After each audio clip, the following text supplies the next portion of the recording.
السلام علیکم ورحمۃ اللہ وبرکاتہ۔ کیلیفورنیا کے شہر سان ڈیاگو کے اسلامک سینٹر میں فائرنگ کے واقعے کے بعد سنسنی پھیل گئی ہے۔ پولیس معاملے کی تحقیقات میں جٹی ہے۔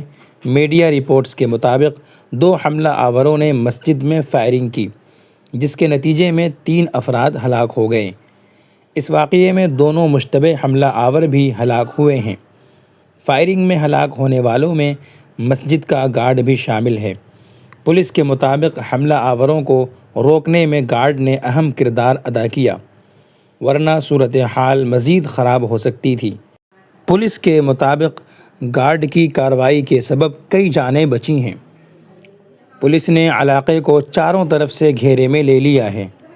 پولیس حکام کا کہنا ہے کہ صورتحال قابو میں ہے۔ پولیس کی جانب سے شہریوں کو علاقے سے دور رہنے کی ہدایت کی جا رہی ہے۔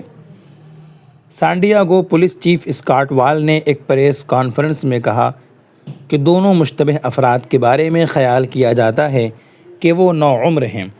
انہوں نے مزید کہا کہ ابتدائی تحقیقات سے پتہ چلتا ہے کہ یہ مسلم مخالف نفرت انگیز واقعہ ہے، تاہم پولیس حملہ آوروں کی شناخت اور حملے کے پیچھے محرکات کے بارے میں ابھی بھی تفتیش کر رہی ہے۔ امریکی صدر ڈونلڈ ٹرمپ نے بھی اس واقعے پر رد عمل کا اظہار کیا ہے۔ ٹرمپ نے کہا کہ یہ بہت خوفناک صورتحال تھی، ہم اس معاملے کی انتہائی سنجیدگی سے تحقیقات کریں گے۔ انہوں نے مشرق وسطیٰ اور ایران کا بھی ذکر کیا۔ ادھر نیو یارک سٹی کے میئر زہران ممدانی نے واقعے پر گہرے دکھ کا اظہار کرتے ہوئے اسے مسلم مخالف تشدد قرار دیا۔ انہوں نے کہا کہ اسلامو فوبیا پورے ملک میں مسلمانوں کے لیے خطرہ بن رہا ہے۔ ہمیں خوف اور تقسیم کی سیاست کے خلاف متحد ہونا چاہیے۔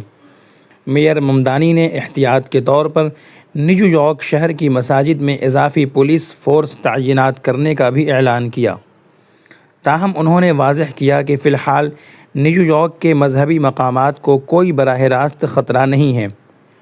واقعے کے بعد امریکی مسلم تنظیموں نے حملے کی مذمت کرتے ہوئے وفاقی اداروں سے سخت کارروائی کا مطالبہ کیا ہے۔ پولیس فی الحال اس واقعے کی تحقیقات کر رہی ہے اور یہ تعین کرنے کی کوشش کر رہی ہے کہ حملہ آوروں کا تعلق کس بڑے نیٹ ورک سے تھا، کس